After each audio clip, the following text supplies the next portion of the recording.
Par rapport à l'ONU, malgré tout ce que vous avez fait comme développement, votre dernière question, la réalité,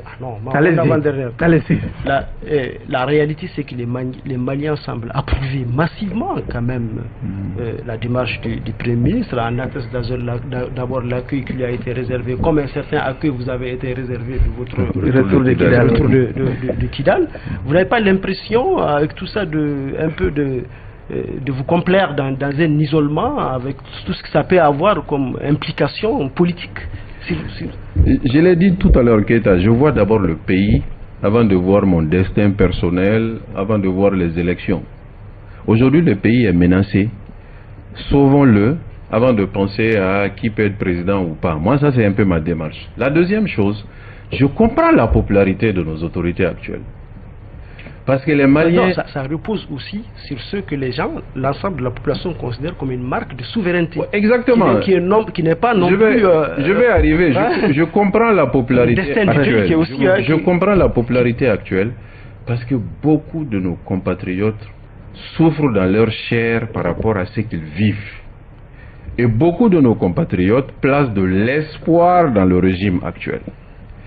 Et les discours du régime actuel qui laisse entendre que tout ce qui nous arrive, c'est la faute des autres, ça permet à une population choquée de se complaire un peu dans cet espoir-là.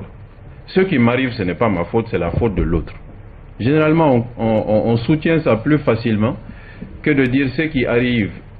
Vous êtes responsable en partie, vous devez faire des efforts pour vous en sortir. Moi, je comprends. Les difficultés du Malien aujourd'hui sont extraordinaires. Les questions d'emploi des jeunes, beaucoup d'autres questions.